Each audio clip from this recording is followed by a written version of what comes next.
Hi hello everybody welcome to Vikas commerce tutorial. ಸ್ನೇಹಿತರೆ, ಇವತ್ತಿನ session ಏನಪ್ಪಾ ಅಂದರೆ ನಾವು ಲಾಸ್ಟ್ ವಿಡಿಯೋನಲ್ಲಿ ಅಂದರೆ ನಿನ್ನೆ ಅಪ್ಲೋಡ್ ಮಾಡಿರುವಂಥ ವಿಡಿಯೋನಲ್ಲಿ ಎಕನಾಮಿಕ್ಸ್ 2 ಅಂಕಗಳ ಪ್ರಶ್ನೆ 2 ಮಾರ್ಕ್ಸ್ ಇಂಪಾರ್ಟೆಂಟ್ ಕ್ವಶನ್ಸನ್ನು ಇಂಗ್ಲೀಷ್ ಮೀಡಿಯಮ್ದಲ್ಲಿ ಅಪ್ಲೋಡ್ ಮಾಡಿದ್ದೀನಿ. ಸೊ ಇವತ್ತಿನ ಕೆಲಸ 2 ಮಾರ್ಕ್ಸ್ನ ಅದೇ ಎಕನಾಮಿಕ್ಸ್ ಸಬ್ಜೆಕ್ಟಿನ ಇಂಪಾರ್ಟೆಂಟ್ ಕ್ವಶನ್ಸ್ ಕನ್ನಡ ಮೀಡಿಯಮ್ದಲ್ಲಿ ತೊಗೊಂಡ್ಬರ್ತಾ ಇದ್ದೀನಿ. ಕನ್ನಡ ಮೀಡಿಯಮ್ದಲ್ಲಿ 2 ಅಂಕಗಳ ಪ್ರಮುಖ ಪ್ರಶ್ನೆ ಯಾವ್ಯಾವು, ನಿಮ್ಮ ವಾರ್ಷಿಕ ಪರೀಕ್ಷೆ ಅಂದರೆ annual examination 2025 economics second PUC 2 ಅಂಕಗಳ ಪ್ರಮುಖ ಪ್ರಶ್ನೆ ಯಾವ್ಯಾವು ಅಂತ ನೋಡ್ಕೊತ ಹೋಗೋಣ. ಇವತ್ತಿನ ಸೆಷನ್ನಲ್ಲಿ ನಾನೇನು ಮಾಡ್ತೀನಿ, ರಿವೈಸ್ಡ್ ಕ್ವಶನ್ ಬ್ಯಾಂಕ್, ಪರಿಷ್ಕೃತ ಪ್ರಶ್ನೆ ಕೋಶ ಅಂತ ಏನು ಕರಿತೀವಿ, ಅಲ್ಲಿಂದ ಆ ಪ್ರತಿಯೊಂದು ಚಾಪ್ಟರ್ ವೈಸ್ ನೋಡ್ಕೊಂತ ಹೋಗ್ತೀನಿ, ಯಾವ್ಯಾವ ಇಂಪಾರ್ಟೆಂಟ್ ಅಂತ ಹೇಳ್ಕೊತ ಹೋಗ್ತೀನಿ. ಸೊ ವಿಡಿಯೋನ ಸ್ಕಿಪ್ ಮಾಡದೆ ಕೊನೆ ತನಕ ನೀವು ನೋಡಬೇಕಾಗ್ತದೆ.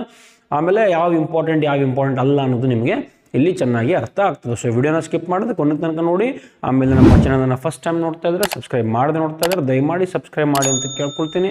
ಅದೇ ರೀತಿ ಇನ್ಸ್ಟಾಗ್ರಾಮ್ ಫಾಲೋ ಮಾಡ್ಬೋದು, ಟೆಲಿಗ್ರಾಮ್ ಗ್ರೂಪ್ ಜಾಯ್ನ್ ಆಗಬಹುದು, ವಾಟ್ಸಪ್ ಗ್ರೂಪ್ ಜಾಯ್ನ್ ಆಗಬಹುದು. ಎಲ್ಲದರ ಲಿಂಕ್ ಅಲ್ಲಿ ಕೆಳಗಡೆ ಡಿಸ್ಕ್ರಿಪ್ಷನ್ ಬಾಕ್ಸ್ನಲ್ಲಿ ನಿಮಗೆ ಸಿಗ್ತದೆ. ಅದೇ ರೀತಿ ಎಲ್ಲದರ ಪ್ಲೇಲಿಸ್ಟ್ ಅಕೌಂಟೆನ್ಸಿ, ಬಿಸ್ನೆಸ್ ಸ್ಟಡೀಸ್ ಮತ್ತು ಎಕನಾಮಿಕ್ಸ್ ಎಲ್ಲದರ ಪ್ಲೇಲಿಸ್ಟ್ ಕೂಡ ನಿಮಗೆ ಅಲ್ಲೇ ಡಿಸ್ಕ್ರಿಪ್ಷನಲ್ಲಿ ಸಿಗ್ತದೆ. So let us start our today's session. Welcome to Vikas commerce tutorials.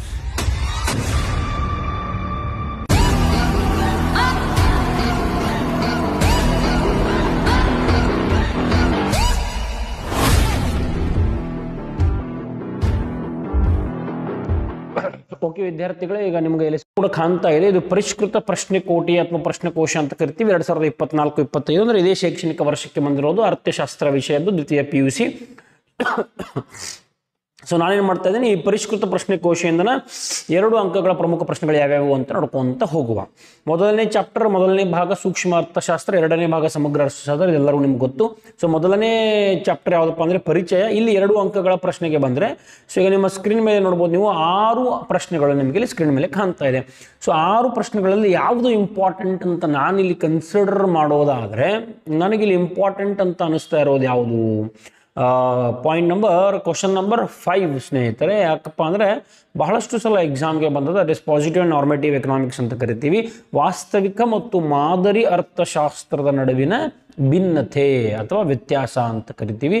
So ಅದನ್ನು ನೀವು ಬಹಳ ಚೆನ್ನಾಗಿ ಓದಬೇಕಾಗಿರೋದು, ವಾಸ್ತವಿಕ ಮತ್ತು ಮಾದರಿ ಅರ್ಥಶಾಸ್ತ್ರದ ನಡುವಿನ ಭಿನ್ನತೆಯನ್ನು ಗುರುತಿಸಿ. ಸೊ ಈ ಪ್ರಶ್ನೆಯನ್ನು ಬಹಳ ಚೆನ್ನಾಗಿ ಓದಿ.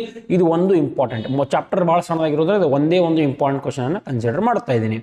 ಇನ್ನು 2ನೇ ಚಾಪ್ಟರ್ಗೆ ಬರೋದಾದರೆ ಅನುಭೋಗೀಯ ವರ್ತನೆಯ ಸಿದ್ಧಾಂತ ಒಂದು ಪ್ರಮುಖ ಅಧ್ಯಾಯ ನಿಮ್ಮ ಸಿಲೆಬಸ್ಲಿರುವಂಥದ್ದು. ಹಾಗಾಗಿ ಇಲ್ಲಿ ನೀವು ಬಹಳ 2 ಅಂಕಗಳ ಪ್ರಶ್ನೆಗಳನ್ನು ಕಾಣ್ತೀರಿ. ಇಲ್ಲಿ ನೋಡ್ಬೋದು ಸ್ಕ್ರೀನ್ ಮೇಲೆ 11 2 ಅಂಕಗಳ ಪ್ರಶ್ನೆಗಳು ಕಾಣ್ತಾ ಇವೆ. ಎಕ್ಸಾಮಿಗೆ ನೋಡ್ರಿ ಟೋಟಲ್ 10 ಕ್ವಶನ್ಸ್ ಬರ್ತದೆ, ನೀವು 6ಗೆ ಆನ್ಸರ್ಸನ್ನು ಬರೀಬೇಕು. ಸೊ 11 ಕ್ವಶನ್ಸ್ ಇಲ್ಲಿ 2ನೇ ಅಧ್ಯಾಯದಲ್ಲಿ ಕಾಣ್ತಾ ಇದೆ. ಹಾಗಾಗಿ ಇಲ್ಲಿ 2 ಇಂಪಾರ್ಟೆಂಟ್ ಕ್ವಶನನ್ನು ನಾನು ಕನ್ಸಿಡರ್ ಮಾಡೋದಾದರೆ, question number 3, that is budget ರೇಖೆ ಮತ್ತು ಬಜೆಟ್ ಘನದ ನಡುವಿನ ವ್ಯತ್ಯಾಸಗಳು ಯಾವ್ಯಾವು ಅಂತೇಳಿ ಬಹಳಷ್ಟು ಸಲ ಎಕ್ಸಾಮ್ಗೆ ಬಂದಿರುವಂಥ ಪ್ರಶ್ನೆ ಇದಾಗಿರ್ತದೆ ವಿದ್ಯಾರ್ಥಿಗಳೇ. ಬಜೆಟ್ ರೇಖೆ ಮತ್ತು ಬಜೆಟ್ ಘನದ ನಡುವಿನ ವ್ಯತ್ಯಾಸ ಅಂದರೆ ಕ್ವಶನ್ ನಂಬರ್ 3. ಅದಾದ ನಂತರ ಮತ್ತೊಂದು ಇಂಪಾರ್ಟೆಂಟ್ ಕ್ವಶನ್ ಯಾವುದಪ್ಪ ಅಂದರೆ ಕ್ವಶನ್ ನಂಬರ್ 7, ಕೆಳದರ್ಜೆಯ ಸರಕುಗಳೆಂದರೆ ಅಂದರೆ ಏನು, ಆಮೇಲೆ ಅದಕ್ಕೆ ಉದಾಹರಣೆಯನ್ನು ಕೊಡಬೇಕು. ಈ ಚಾಪ್ಟರಿಂದ 3 ಪ್ರಮುಖ ಪ್ರಶ್ನೆಗಳನ್ನು ನಾನು ಆಯ್ಕೆ ಮಾಡ್ಕೊಳ್ತಾ ಇದ್ದೀನಿ. ಒಟ್ಟು 11 ಪ್ರಶ್ನೆಗಳು ಈ ಚಾಪ್ಟರ್ನಲ್ಲಿವೆ. ಅನುಭೋಗೀಯ ವರ್ತನೆಯ ಸಿದ್ಧಾಂತ ಚಾಪ್ಟರ್ ನಂಬರ್ 2. ಸೊ ಇಲ್ಲಿ 3 ಪ್ರಶ್ನೆಗಳು. ಒಂದು ಕ್ವಶನ್ ನಂಬರ್ 3 ಬಜೆಟ್ ರೇಖೆ ಮತ್ತು ಬಜೆಟ್ ಘನ ಎರಡೂವಿನ ವ್ಯತ್ಯಾಸ ಹೇಳಬೇಕು. ಕ್ವಶನ್ ನಂಬರ್ 7 ಕೆಳದರ್ಜೆಯ ಸರಕುಗಳೆಂದರೇನು, ಅದರ ಅರ್ಥವನ್ನು ಬರೆದು ಆಮೇಲೆ ಅದರ ಉದಾಹರಣೆಯನ್ನು ನೀಡಬೇಕು. ಆಮೇಲೆ ಕ್ವಶನ್ ನಂಬರ್ 8 ಬೆಲೆ ಬೇಡಿಕೆ ಸ್ಥಿತಿಸ್ಥಾಪಕತ್ವ ಎಂದರೇನು, ಆಮೇಲೆ ಅದರ ಸೂತ್ರವನ್ನು ಬರೆಯಿರಿ. ಪ್ರಶ್ನೆ ಸಂಖ್ಯೆ 8. ಸೊ ಇವು ಪ್ರಮುಖ ಪ್ರಶ್ನೆಗಳಾಗಿರ್ತಾವೆ. ಯಾವ್ಯಾವು ಅಂತ ನೋಡೋದಾದರೆ question number 3 that is budget ರೇಖೆ ಮತ್ತು ಬಜೆಟ್ ಘನದ ನಡುವಿನ ವ್ಯತ್ಯಾಸ. ಅದಾದ ನಂತರ ಕ್ವಶನ್ ನಂಬರ್ 7 ಮತ್ತು ಕ್ವಶನ್ ನಂಬರ್ 8. ಸೊ ಇಲ್ಲೇನು ಮಾರ್ಕ್ ಮಾಡ್ತಾ ಇದ್ದೀನಿ, ನೀವೇನು ಮಾಡಿರಿ ವಿಡಿಯೋನ ಪೌಸ್ ಮಾಡಿ ಅಲ್ಲೇ ನೋಟ್ ಡೌನ್ ಮಾಡ್ಕೊತ ಹೋಗಬೇಕು. ಸೊ ಈ 3 ಪ್ರಶ್ನೆಗಳು ಇಲ್ಲಿ ಇಂಪಾರ್ಟೆಂಟ್ ಅಂತ ನಾನು ಕನ್ಸಿಡರ್ ಮಾಡ್ತಾ ಇದ್ದೀನಿ. ಇನ್ನು ಕಮಿಂಗ್ ಟು ಚಾಪ್ಟರ್ ನಂಬರ್ 3, ಉತ್ಪಾದನೆ ಮತ್ತು ವೆಚ್ಚಗಳು. ಇಲ್ಲಿ ಯಾವುದೂ ಕೂಡ ನಾನು 2 ಮಾರ್ಕ್ಸಿಗೆ ಇಂಪಾರ್ಟೆಂಟ್ ಅಂತ ಕನ್ಸಿಡರ್ ಮಾಡ್ತಾ ಇಲ್ಲ. ಕಾರಣ ಇಷ್ಟೇ, 4 ಮಾರ್ಕ್ಸ್ ಮತ್ತು 6 ಮಾರ್ಕ್ಸಿಗೆ ಆಮೇಲೆ ಪ್ರಾಬ್ಲಮ್ ಸಾಲ್ವಿಂಗ್ಗೆ ನಾನು ಪ್ರಾಮುಖ್ಯತೆಯನ್ನು ಜಾಸ್ತಿ ಕೊಡ್ತಾ ಇದ್ದೀನಿ. ಹಾಗೆ 2 ಮಾರ್ಕ್ಸ್ ನನಗೆ ಯಾವುದು ಅನಿಸ್ತಾ ಇಲ್ಲ. ಇನ್ನು 4ನೇ ಅಧ್ಯಾಯಕ್ಕೆ ಬರ್ತೀನಿ ಡೈರೆಕ್ಟ್ಲಿ. ಪರಿಪೂರ್ಣ ಪೈಪೋಟಿಯಲ್ಲಿ ಉದ್ಯಮ ಘಟಕದ ಸಿದ್ಧಾಂತ, ಇದು ಕೂಡ one of the famous chapter. ಇಲ್ಲಿ 2 ಅಂಕಗಳ ಪ್ರಶ್ನೆ ಯಾವ್ಯಾವು, ಇಲ್ಲಿ 6 ಪ್ರಶ್ನೆಗಳು ನಿಮಗೆ ಸ್ಕ್ರೀನ್ ಮೇಲೆ ಕಾಣ್ತಾ ಇದೆ, ಕರೆಕ್ಟಾ?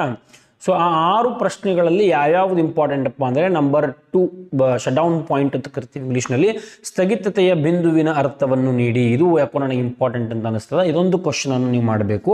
ಅದಾದ ನಂತರ ಕ್ವಶನ್ ನಂಬರ್ 4, ಒಂದು ಉದ್ಯಮ ಘಟಕದ ಪೂರೈಕೆ ರೇಖೆಯನ್ನು ನಿರ್ಧರಿಸುವ ಯಾವುದಾದರೂ 2 ಅಂಶಗಳನ್ನು ಹೆಸರಿಸಿ.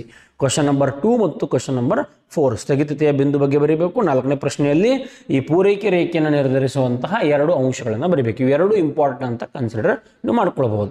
ಇನ್ನು ನೆಕ್ಸ್ಟ್ 5ನೇ ಚಾಪ್ಟರ್ಗೆ ಬರೋದಾದರೆ 5ನೇ ಚಾಪ್ಟರ್ ಯಾವುದಪ್ಪ ಅಂತಾದರೆ ಮಾರುಕಟ್ಟೆ ಸಮತೋಲನ, ಮಾರ್ಕೆಟ್ ಇಕ್ವಿಲಿಬ್ರಿಯಂ. ಇಲ್ಲಿ 2 ಅಂಕಗಳ ಪ್ರಶ್ನೆ, ಕೇವಲ 5 ಪ್ರಶ್ನೆಗಳು ಕಾಣ್ತಾ ಇದೆ ನಿಮ್ಮ ಸ್ಕ್ರೀನ್ ಮೇಲೆ ಈ ಚಾಪ್ಟರಿಂದ, ಈ ರಿವೈಸ್ಡ್ ಕ್ವಶನ್ ಬ್ಯಾಂಕ್ನಲ್ಲಿ. ಹಾಗಾಗಿ ಇಲ್ಲಿ 2 ಇಂಪಾರ್ಟೆಂಟ್ ಕೊಡ್ತೀನಿ ಆದರೂ ಕೂಡ, ಬಿಕಾಸ್ ವೆರಿ ಇಂಪಾರ್ಟೆಂಟ್ ಚಾಪ್ಟರ್ ಇದೆ. ಇಲ್ಲಿ ಯಾವುದಪ್ಪ ಅಂದರೆ ಇಂಪಾರ್ಟೆಂಟ್ ಅಂತ ನೋಡೋದಾದರೆ ಒಂದು ಪ್ರಶ್ನೆ ಸಂಖ್ಯೆ 4, ಅದ್ಯಾವುದಪ್ಪ ಅಂದರೆ ಶ್ರಮದ ಮಾರುಕಟ್ಟೆಯಲ್ಲಿ ಕೂಲಿಯು ಹೇಗೆ ನಿರ್ಧಾರವಾಗುತ್ತದೆ. ಶ್ರಮದ ಮಾರುಕಟ್ಟೆ, ಲೇಬರ್ ಮಾರ್ಕೆಟ್ನಲ್ಲಿ ನಾವು ವೇಜಸ್ ಯಾವ ರೀತಿ ಡಿಟರ್ಮೈನ್ ಮಾಡ್ತೀವಿ, ಶ್ರಮದ ಮಾರುಕಟ್ಟೆ ಏನಿರ್ತದೆ ಆ ಶ್ರಮದ ಮಾರುಕಟ್ಟೆಯಲ್ಲಿ ನೀವು ಕೂಲಿಯನ್ನು ಹೇಗೆ ನಿರ್ಧಾರ ಮಾಡ್ತೀರಿ ಅಂತ ಬರಿಬೇಕು. ಅದಾದ ನಂತರ ಕ್ವಶನ್ ನಂಬರ್ 1, ಸಮತೋಲನ ಬೆಲೆ ಮತ್ತು ಪ್ರಮಾಣವನ್ನು ವ್ಯಾಖ್ಯಾನಿಸಿ. ಸೊ ಇಲ್ಲಿ 2 ಪ್ರಶ್ನೆಗಳನ್ನು ಇಂಪಾರ್ಟೆಂಟ್ ಅಂತ ಕನ್ಸಿಡರ್ ಮಾಡ್ತಾ ಇದ್ದೀನಿ. ಒಂದು ಪ್ರಶ್ನೆ ಸಂಖ್ಯೆ 1, ಸಮತೋಲನದ ಬೆಲೆ ಮತ್ತು ಪ್ರಮಾಣವನ್ನು ವ್ಯಾಖ್ಯಾನ ಮಾಡಬೇಕು. ಅದಾದ ನಂತರ ಕ್ವಶನ್ ನಂಬರ್ 4, ಶ್ರಮದ ಮಾರುಕಟ್ಟೆಯಲ್ಲಿ ಕೂಲಿಯನ್ನು ಹೇಗೆ ನಿರ್ಧಾರ ಮಾಡ್ತೀರಿ. ಸೊ 2 ಪ್ರಶ್ನೆಗಳು ಈ ಮಾರುಕಟ್ಟೆ ಸಮತೋಲನ ಚಾಪ್ಟರ್ನ ಇಂಪಾರ್ಟೆಂಟ್. ಇನ್ನು 2ನೇ ಭಾಗಕ್ಕೆ ಬರ್ತೀವಿ. ಇಲ್ಲಿ 5 ಚಾಪ್ಟರ್ಗಳು ಮುಗಿದೋರು. ಇನ್ನು 2ನೇ ಭಾಗ ಯಾವುದಪ್ಪ ಅಂದರೆ ಸಮಗ್ರ ಅರ್ಥಶಾಸ್ತ್ರ. ಸಮಗ್ರ ಅರ್ಥಶಾಸ್ತ್ರದಲ್ಲಿ 6 ಅಧ್ಯಾಯಗಳು. ಅದರೊಳಗೆ ಮೊದಲನೇ ಅಧ್ಯಾಯ ಅದು ಪೀಠಿಕೆ. ಸೊ ಪೀಠಿಕೆಯಲ್ಲಿ ನಾನು 2 ಅಂಕಗಳ ಪ್ರಶ್ನೆಗೆ ಬಂದರೆ ಇಲ್ಲಿ ಕೇವಲ 4 ಅಂಕಗಳ ಪ್ರಶ್ನೆ ಕಾಣ್ತಾ ಇದೆ. ಸೊ ಇಲ್ಲಿ ಯಾವ್ದು ಇಂಪಾರ್ಟೆಂಟ್ ಅಂತ ನೋಡೋದಾದರೆ ಒಂದೇ ಒಂದು ಪ್ರಮುಖ ಪ್ರಶ್ನೆ ನಾನು ಇಲ್ಲಿ ನಿಮಗೆ ನೀಡ್ತಾ ಇದ್ದೀನಿ. ಅದ್ಯಾವುದಪ್ಪ ಅಂದರೆ ಈ ಬಂಡವಾಳಶಾಹಿಯ ಆರ್ಥಿಕತೆಯ ಲಕ್ಷಣಗಳು ಯಾವ್ಯಾವು ಅಂತೇಳಿ ನೀವು ಬರೀಬೇಕು ನೋಡ್ರಿ. ಓಕೆ, ಕ್ವಶನ್ ನಂಬರ್ 3 ಯಾವುದು, ಬಂಡವಾಳಶಾಹಿಯ ಆರ್ಥಿಕತೆಯ ಲಕ್ಷಣಗಳು ಯಾವವು ಅಂತ ಕೇಳಿದಾರು. ಸೊ ಇವೆಷ್ಟು ಓದ್ರಿ. ಫೀಚರ್ಸ್ ಆಫ್ ಕ್ಯಾಪಿಟಲಿಸ್ಟ್ ಎಕನಾಮಿ ಅಂತ ಕರಿತೀವಿ. ಇದೊಂದು ಪ್ರಶ್ನೆ ಈ ಚಾಪ್ಟರ್ನಿಂದ ಮಾಡ್ರಿ. ಬಿಕಾಸ್ ಮೊದಲನೇ ಅಲ್ಲಿ ಕೂಡ ಪಾರ್ಟ್ 1 ಸೂಕ್ಷ್ಮ ಅರ್ಥಶಾಸ್ತ್ರದಲ್ಲಿ ಮೊದಲನೇ ಚಾಪ್ಟರ್ ವೆರಿ ಸಿಂಪಲ್, ಸಮಗ್ರ ಅರ್ಥಶಾಸ್ತ್ರದಲ್ಲಿ ಕೂಡ ಮೊದಲನೇ ಚಾಪ್ಟರ್ ವೆರಿ ಸಿಂಪಲ್. ಇನ್ನು 2ನೇ ಚಾಪ್ಟರ್ ವೆರಿ ವೆರಿ ಇಂಪಾರ್ಟೆಂಟ್ ಸ್ನೇಹಿತರೆ, ವೆರಿ ಇಂಪಾರ್ಟೆಂಟ್. ಬಿಕಾಸ್ 20 ಮಾರ್ಕ್ಸನ್ನು ಒಳಗೊಂಡಿರುವಂತಹ ಒಂದು ದೊಡ್ಡ ಅಧ್ಯಾಯದಾಗಿರ್ತದೆ ರಾಷ್ಟ್ರೀಯ ವರಮಾನ ಲೆಕ್ಕಾಚಾರ. ಇದು 2 ಅಂಕಗಳ ಪ್ರಮುಖ ಪ್ರಶ್ನೆಯನ್ನು ನೀಡ್ತಾ ಇದ್ದೇನೆ. ಎಷ್ಟು? 12 ಪ್ರಶ್ನೆಗಳು ನಿಮಗೆ ಸ್ಕ್ರೀನ್ ಮೇಲೆ ಕಾಣ್ತಾ ಇದೆ. ಪರಿಷ್ಕೃತ ಪ್ರಶ್ನೆಕೋಶೆಯಲ್ಲಿ 12 ಕ್ವಶನ್ಗಳನ್ನು ಅವರು ನೀಡಿದ್ದಾರೆ. ನಾನು 4 ಇಂಪಾರ್ಟೆಂಟ್ ಯಾವ್ಯಾವು ಅಂತ ಹೇಳ್ಕೊಂತ ಹೋಗ್ತೀನಿ. ಮೊದಲನೇದು ಯಾವುದಪ್ಪ ಅಂದರೆ ಇಲ್ಲಿ ಕ್ವಶನ್ ನಂಬರ್ 1 ನಿಮಗೆ ಏನು ಕಾಣ್ತಾ ಇದೆ ಸ್ಕ್ರೀನ್ ಮೇಲೆ, 4 ಉತ್ಪಾದನಾ ಅಂಗಗಳು ಯಾವ್ಯಾವು, ಆಮೇಲೆ ಅವುಗಳ ಪ್ರತಿಫಲ ಅಂತ ಕರಿತೀವಿ. ಲ್ಯಾಂಡ್, ಲೇಬರ್, ಕ್ಯಾಪಿಟಲ್, ಆರ್ಗನೈಸೇಷನ್ ಅಂತ ಕರಿತೀವಿ ನಾವು. ಈ ಭೂಮಿ ಆಗಿರಬಹುದು, ಬಂಡವಾಳ ಆಗಿರಬಹುದು, ಸಂಸ್ಥೆ ಆಗಿರಬಹುದು, ಇದಕ್ಕೆಲ್ಲ ನಾವು ಏನೆಲ್ಲ ಪ್ರತಿಫಲಗಳನ್ನು ಕೊಡ್ತೀವಿ. ಈ ಶ್ರಮ ಆಗಿರ್ಬೋದು. ಓಕೆ, ಇವು 4. ಸೊ ಈ 4ಕ್ಕೆ ನಾವು ಏನು ಪ್ರತಿಫಲ ಕೊಡ್ತೀವಿ ಅಂತೇಳಿ ಅದನ್ನು ಬರ್ಕೊಂತ ಹೋಗಬೇಕು. ವೆರಿ ಸಿಂಪಲ್ ಮತ್ತು ಬಹಳ ಫೇಮಸ್, ಬಹಳಷ್ಟು ಸಹ ರಿಪೀಟ್ ಆಗಿರುವಂತಹ ಪ್ರಶ್ನೆ. ಇದು ಇಂಪಾರ್ಟೆಂಟ್ ಅಂತ ಕನ್ಸಿಡರ್ ಮಾಡಬಾರ್ದು ಆ್ಯಕ್ಚುಲಿ, ಬಿಕಾಸ್ ಅದು ಬೇಸಿಕ್ ಕಾಮನ್ ನಾಲೆಡ್ಜ್ ಅದೆಲ್ಲರಿಗೂ ಗೊತ್ತಿರಬೇಕು. ಓಕೆ, ಸೊ ಮೊದಲನೇ ಪ್ರಶ್ನೆ ಒಂದಾಗ್ತದೆ. ಅದಾದ ನಂತರ ಮತ್ತೆ ಯಾವುದಪ್ಪ ಅಂದರೆ ಈ ದಾಸ್ತಾನು ಮತ್ತು ಹರಿವಿನ ನಡುವಿನ ವ್ಯತ್ಯಾಸ. ಇಲ್ಲಿ ನಿಮಗೇನು ಸ್ಕ್ರೀನ್ ಮೇಲೆ ಕ್ವಶನ್ ನಂಬರ್ 4 ಕಾಣ್ತಾ ಇದೆ. ದಾಸ್ತಾನು ಮತ್ತು ಹರಿವು 2ರ ನಡುವಿನ ವ್ಯತ್ಯಾಸವನ್ನು ನೀಡಿ ಅದಕ್ಕೆ ನೀವು ಉದಾಹರಣೆಯನ್ನು ಕೂಡ ನೀಡಬೇಕು. ಇದೊಂದು ಇಂಪಾರ್ಟೆಂಟ್ ಕ್ವಶನ್ ಆಗ್ತದೆ. ಆಮೇಲೆ ಅಲ್ಲೇ ಮೇಲ್ಗಡೆ ಇರುವಂತಹ ಕ್ವಶನ್ ನಂಬರ್ 3 ಯಾವುದಪ್ಪ ಅಂದರೆ ಅನುಭೋಗಿ ಸರಕುಗಳು ಮತ್ತು ಬಂಡವಾಳ ಸರಕುಗಳ ನಡುವಿನ ವ್ಯತ್ಯಾಸ. ಅನುಭೋಗಿ ಸರಕುಗಳೆಂದರೆ ಏನು, ಬಂಡವಾಳ ಸರಕುಗಳೆಂದರೆ ಏನು ಅಂತೇಳಿ ಅವು 2 ನಡುವೆ ವ್ಯತ್ಯಾಸ ಬರಬೇಕು. ಪ್ರಶ್ನೆ ಸಂಖ್ಯೆ 1, ಪ್ರಶ್ನೆ ಸಂಖ್ಯೆ 3, ಪ್ರಶ್ನೆ ಸಂಖ್ಯೆ 4 ಇವು 3 ಇಂಪಾರ್ಟೆಂಟ್ ಕ್ವಶನ್ಸ್ಗಳು. ಅದೇ ರೀತಿ ಮತ್ತೊಂದು ಇಂಪಾರ್ಟೆಂಟ್ ಕ್ವಶನ್ ಅಂತ ನಾವು ಕನ್ಸಿಡರ್ ಮಾಡಬಹುದು ಇಲ್ಲಿ. ಯಾವುದಂದ್ರೆ 5ನೇ ಪ್ರಶ್ನೆ ಕೂಡ GDP ಅಂತ ಕರಿತೀವಿ, ಗ್ರಾಸ್ ಡೊಮೆಸ್ಟಿಕ್ ಪ್ರಾಡಕ್ಟ್. ರಾಷ್ಟ್ರೀಯ ವರಮಾನ ಮಾಪನದ 3 ವಿಧಾನಗಳು. ಈ GDPಯನ್ನು ನಾವು ಯಾವ ರೀತಿ ಮಾಪನ ಮಾಡ್ತೀವಿ ಅಂತೇಳಿ 3 ಮೆಥಡ್ಸ್ ಅಥವಾ ಟೈಪ್ಸ್ ಅಂದರೆ ಸ್ಟೆಪ್ಸ್ ಮೆಥಡ್ಸನ್ನು ಬರೀಬೇಕು, ವಿಧಗಳನ್ನು ನೀವು ಬರೀಬೇಕಾಗ್ತದೆ. ಸೊ ಇವು 4 ನಿಮಗೇನು ಸ್ಕ್ರೀನ್ ಮೇಲೆ ನಾನು ಬಾಕ್ಸ್ ಮಾಡಿ ತೋರಿಸ್ತಾ ಇದ್ದೀನಿ. 4 ಪ್ರಶ್ನೆಗಳನ್ನು ಬಹಳ ಚೆನ್ನಾಗಿ ಅಚ್ಚುಕಟ್ಟಾಗಿ ನೀವು ಓದಬೇಕಾಗ್ತದೆ. ಯಾವ ಚಾಪ್ಟರ್ ಇದು? ರಾಷ್ಟ್ರೀಯ ವರಮಾನ ಲೆಕ್ಕಾಚಾರ. ಇನ್ನು ಕಮಿಂಗ್ ಟು ನೆಕ್ಸ್ಟ್ ಚಾಪ್ಟರ್, ಮೂರನೇ ಚಾಪ್ಟರ್, ಈ ಎರಡನೇ ಭಾಗದಲ್ಲಿ ಮೂರನೇ ಚಾಪ್ಟರ್ ಯಾವುದಪ್ಪ ಅಂದರೆ ಹಣ ಮತ್ತು ಬ್ಯಾಂಕಿಂಗ್. ಹಣ ಮತ್ತು banking 4 marks 6 marks very very important questions ಈಗ ಆಲ್ರೆಡಿ ನೀಡಿದ್ದೀವಿ. ಇನ್ನು 2 ಅಂಕಗಳಿಗೆ ಇಲ್ಲಿ ಬರೋದಾದರೆ ಯಾವುದು ಇಂಪಾರ್ಟೆಂಟ್ ನನಗೆ ಅನಿಸ್ತದಪ್ಪ ಅಂದರೆ ಅಂತಿಮ ಋಣದಾತನೆಂದು ಕರೆಯಲ್ಪಡುವ RBIನ ಪಾತ್ರವೇನು. ಈ RBIನ ಕಾರ್ಯಗಳಲ್ಲಿ ನಿಮಗಿದು ಕಾಣ್ತದೆ ನೋಡ್ರಿ, ಅಂತಿಮ ಋಣದಾತ ಅಂತೇಳಿ ಒಂದು ಕಾರ್ಯ, ಲೆಂಡರ್ ಆಫ್ ಲಾಸ್ಟ್ ರಿಸಾರ್ಟ್ ಅಂತ ಕರಿತೀವಿ, ಫಂಕ್ಷನ್ಸ್ ಆಫ್ RBI. ಸೊ ಈ ಅಂತಿಮ ಋಣದಾತನೆಂದು ಕರೆಯಲ್ಪಡುವ RBIನ ಪಾತ್ರ, RBI ಏನು ಪಾತ್ರ ಮಾಡ್ತದ ಹಂಗಂದ್ರೆ ಅಂತೇಳಿ ಕೇಳ್ತದೆ. ಸೊ ಇದು ಒಂದೇ ಒಂದು ಇಂಪಾರ್ಟೆಂಟ್ ಪ್ರಶ್ನೆ ಈ ಚಾಪ್ಟರ್ನ ನಾನು ಇಡ್ತಾ ಇರೋದು. ಇನ್ನು 4ನೇ ಚಾಪ್ಟರ್ ಆದಾಯ ಮತ್ತು ಉದ್ಯೋಗದ ನಿರ್ಧಾರ. ಇಲ್ಲಿ 2 ಅಂಕಗಳ ಪ್ರಶ್ನೆಗಳನ್ನು ನಾವು ನೋಡೋದಾದರೆ ಯಾವುದು ಇಂಪಾರ್ಟೆಂಟಪ್ಪ ಅಂದರೆ ಇಲ್ಲಿ ಈ ಇನ್ವೆಸ್ಟ್ಮೆಂಟ್ ಮಲ್ಟಿಪ್ಲೈಯರ್ ಅಂತ ಕರಿತೀವಿ. ಅಂದರೆ ಪ್ರಶ್ನೆ ಸಂಖ್ಯೆ 6 ನಿಮಗೆ ಸ್ಕ್ರೀನ್ ಮೇಲೆ ಕಾಣ್ತಾ ಇದೆ. ಹೂಡಿಕೆ ಗುಣಕದ ಅರ್ಥವನ್ನು ನೀಡಿ ಮತ್ತು ಅದರ ಸೂತ್ರವನ್ನು ಬರೆಯಿರಿ. ಪ್ರಶ್ನೆ ಸಂಖ್ಯೆ 6 ಮತ್ತು ಪ್ರಶ್ನೆ ಸಂಖ್ಯೆ 7 ಪ್ರಶ್ನೆಗಳು 2 ಮಾರ್ಕ್ಸ್ನ ಇಲ್ಲಿ ಈ ಚಾಪ್ಟರ್ನಲ್ಲಿ ಕಾಣ್ತಾ ಇದೆ. 2 ಪ್ರಶ್ನೆಗಳನ್ನು ನಾನು ಪ್ರಮುಖ ಅಂತ ಪರಿಗಣನೆಗೆ ತೆಗೆದುಕೊಳ್ತಾ ಇದ್ದೀನಿ. ಒಂದು 6ನೇ ಪ್ರಶ್ನೆ ಹೂಡಿಕೆ ಗುಣಕದ ಅರ್ಥ ಮತ್ತು ಅದರ ಸೂತ್ರವನ್ನು ಬರೀಬೇಕು. 7ನೇ ಪ್ರಶ್ನೆ ಯಾವುದಪ್ಪ ಅಂದರೆ ಮಿತವ್ಯಯದ ವಿರೋಧಾಭಾಸದ ಅರ್ಥವನ್ನು ತಿಳಿಸಿ. ಸೊ ಇದನ್ನು ನೀವು ಬರೀಬೇಕಾಗುತ್ತೆ. ಪ್ಯಾರಾಡಾಕ್ಸ್ ಆಫ್ ಥ್ರಿಫ್ಟ್ ಅಂತ ಕರಿತೀವಿ ಇಂಗ್ಲೀಷ್ನಲ್ಲಿ. ಸೊ 6 ಮತ್ತು 7 ಈ 2 ಪ್ರಶ್ನೆಗಳನ್ನು ನೀವು ಸರಿಯಾಗಿ ಓದಬೇಕು. ಇನ್ನು ಕಮಿಂಗ್ ಟು ಚಾಪ್ಟರ್ ನಂಬರ್ 5 ಸರ್ಕಾರದ ಮುಂಗಡ ಪತ್ರ ಮತ್ತು ಆರ್ಥಿಕತೆ. ಇಲ್ಲಿ 2 ಮಾರ್ಕ್ಸಿನ 10 ಪ್ರಶ್ನೆಗಳು ಕಾಣ್ತಾ ಇದೆ. ಹಾಗಾಗಿ 3 ಇಂಪಾರ್ಟೆಂಟ್ ಕ್ವಶನ್ಸನ್ನು ನಾನು ಇಲ್ಲಿ ಕೊಡ್ತಾ ಇದ್ದೀನಿ. ಯಾವ್ಯಾವು ಅಂತ ನೋಡೋದಾದರೆ ಸಾರ್ವಜನಿಕ ಸರಕುಗಳನ್ನು ಸರ್ಕಾರವೇ ಏಕೆ ಪೂರೈಸಬೇಕು. ಪ್ರಶ್ನೆ ಸಂಖ್ಯೆ 3 ಸ್ನೇಹಿತರೆ. ಸಾರ್ವಜನಿಕ ಸರಕುಗಳನ್ನು ಸರ್ಕಾರನ ಯಾಕೆ ಪೂರೈಕೆ ಮಾಡಬೇಕು ಅಂತೇಳಿ ಈ ಇಂಪಾರ್ಟೆಂಟ್ ಕ್ವಶನ್. 4ನೇ ಪ್ರಶ್ನೆ ಕಾಣ್ತಾ ಇದೆ ನಿಮಗೆ, ಪುಕ್ಕಟೆ ಸವಾರಿ ಭಾರ ಅಂತೇಳಿ. ಅದು 1 ಮಾರ್ಕಿಗೆ ಬಹಳ ಇಂಪಾರ್ಟೆಂಟ್ ಕ್ವಶನ್. ಅದನ್ನು ಕೂಡ ಹಾಗಾಗಿ ನಾನು 2 ಮಾರ್ಕ್ಸಿಗೆ ಕೊಡ್ತಾ ಇಲ್ಲ. ಸೊ 1 ಮಾರ್ಕ್ಸ್ ಅದನ್ನು ಓದಬೇಕಾಗ್ತದೆ. ಇನ್ನು 2ನೇ ಪ್ರಮುಖ ಪ್ರಶ್ನೆ ಯಾವುದಪ್ಪ ಅಂದರೆ ಈ ಪ್ರಶ್ನೆ ಸಂಖ್ಯೆ 9 ಕಾಣ್ತಾ ಇದೆ.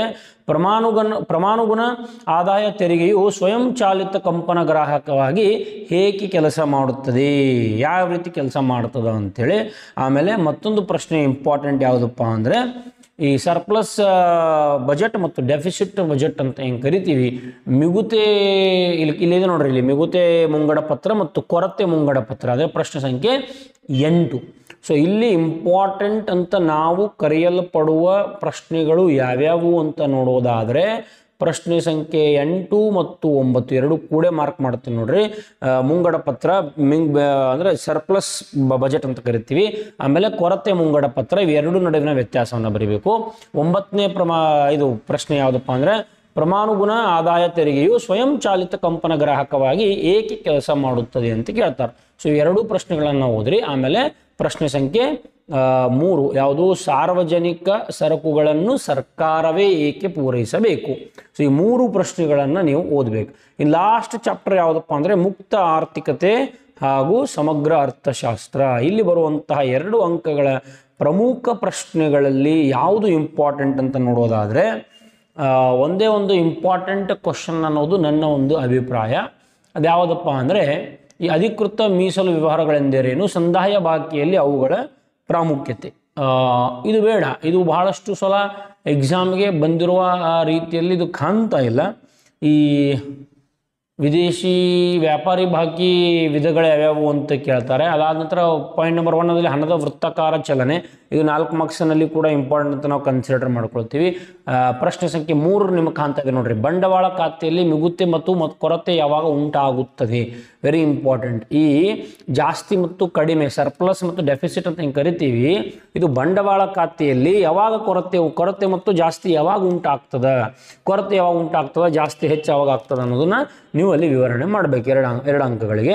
ಸೊ ಇದು ಒಂದು ಇಂಪಾರ್ಟೆಂಟ್ ಅಂತ ನಾನು ಕನ್ಸಿಡರ್ ಮಾಡ್ತಾ ಇದ್ದೀನಿ. ಸೊ ಇಲ್ಲಿಯೇ ಒಟ್ಟಾಗಿ 20 ಪ್ರಶ್ನೆಗಳನ್ನು ನಾನು 2 ಮಾರ್ಕ್ಸ್ಗಳಲ್ಲಿ ಇಂಪಾರ್ಟೆಂಟ್ ಕನ್ಸಿಡರ್ ಮಾಡ್ತಾ ಇದ್ದೀನಿ. 10 ಪ್ರಶ್ನೆಗಳು ಕೇಳ್ತಾರೆ ಎಕ್ಸಾಮ್ಗೆ, ನೀವು 6 ಪ್ರಶ್ನೆಗಳಿಗೆ ಉತ್ತರ ನೀಡಬೇಕು ಮತ್ತು 2 ಅಂಕಗಳು ಬಹಳ ಸಿಂಪಲ್ ಆಗಿರ್ತವೆ. ಹಾಗಾಗಿ 20 ಕ್ವಶನ್ ಏನು ಭಾಳ ಅಲ್ಲ, ಓದಲೇಬೇಕ್ರಿ. ವಾರ್ಷಿಕ ಪರೀಕ್ಷೆದ ರಿಸ್ಕ್ ತಗೊಳ್ಳೋಕ್ಕೆ ಸಾಧ್ಯವಿಲ್ಲ. ಇಷ್ಟು ಓದ್ರಿ ಆರಾಮ್ಸೆ 50-60 ಮಾಡೋರಂತರೂ ಇಷ್ಟು ಓದ್ರೂ ಸಾಕು. ಇನ್ನು ಯಾರು 80 ಔಟ್ ಆಫ್ 80 ಮಾಡಬೇಕನ್ನೋ ಆಸೆ ಅದ, ಇದಂತರೂ ಕಂಪಲ್ಸರಿ ಓದಲೇಬೇಕು. ಇನ್ನೂ ಎಕ್ಸ್ಟ್ರಾ ನಿಮಗೆ ಓದಬೇಕು ಅನ್ನಿಸ್ತಾ ಇದ್ರೆ yes you can go forward, ನೀವು ಓದ್ಕೊಳ್ಬೋದು. ಸೊ ಇಲ್ಲಿಗೆ 2 ಅಂಕಗಳ ಪ್ರಮುಖ ಪ್ರಶ್ನೆಯನ್ನು ಮುಗಿಸ್ತೀನಿ. ಈಗಾಗಲೇ 4 ಮಾರ್ಕ್ಸ್ 6 ಮಾರ್ಕ್ಸ್ ಡಿಸ್ಕಸ್ ಮಾಡಿತ್ತು Kannada medium as well as English medium. ಪ್ಲೇಲಿಸ್ಟ್ಗೆ ಹೋಗಿ ಅಲ್ಲಿ 2024-25 ಎಕನಾಮಿಕ್ಸ್ ಅಂತದ, ಅಲ್ಲೆಲ್ಲವೂ ಸಿಗ್ತದೆ. ಮತ್ತು ನಾನು 4 ಮಾರ್ಕ್ಸ್ 6 ಮಾರ್ಕ್ಸ್ ಇನ್ನಷ್ಟು ಫಿಲ್ಟರ್ ಮಾಡಿಕೊಡ್ತೀನಿ. ಪ್ರಾಬ್ಲಮೆಟಿಕ್ ಕ್ವಶನ್ಸ್ ಎಕನಾಮಿಕ್ಸ್ನಲ್ಲಿ ಅದಾವೆ ಕೆಲವೊಂದು, ಅವುಗಳನ್ನು ಯಾವ ರೀತಿ ಸಾಲ್ವ್ ಮಾಡಬೇಕು, ಎಲ್ಲ ಪ್ರಶ್ನೆಗಳಿಗೆ ಉತ್ತರವನ್ನು ನೀಡ್ಕೊಂಡು ಹೋಗ್ತೀನಿ. ನಾವು ಎಸ್ಪೆಷಲಿ ಬಿಸ್ನೆಸ್ ಸ್ಟಡೀಸ್, ಅಕೌಂಟೆನ್ಸಿ ಮತ್ತು ಎಕನಾಮಿಕ್ಸ್ ಈ 3 ವಿಷಯಗಳನ್ನು ಮಾತ್ರ ನಾವು ಡೀಲ್ ಮಾಡ್ತಾ ಇದ್ದೀವಿ. ಹಾಗಾಗಿ ಬೇರೆ ಸಬ್ಜೆಕ್ಟ್ಸ್ ನಮಗೆ ಪೂರೈಸಲಿಕ್ಕೆ ಸಾಧ್ಯ ಆಗ್ತಾ ಇಲ್ಲ. ಸೊ ದಯಮಾಡಿ ಕ್ಷಮೆ ಇರಲಿ. ಈ 3 ಸಬ್ಜೆಕ್ಟ್ಸನ್ನು ನಾವು ಪರ್ಫೆಕ್ಟ್ ನಿಮಗೆ ಮಾಡ್ಕೊಡ್ತೀವಿ. So thank you for spending your valuable time with us and keep watching and keep supporting Vikas Commerce Tutorials.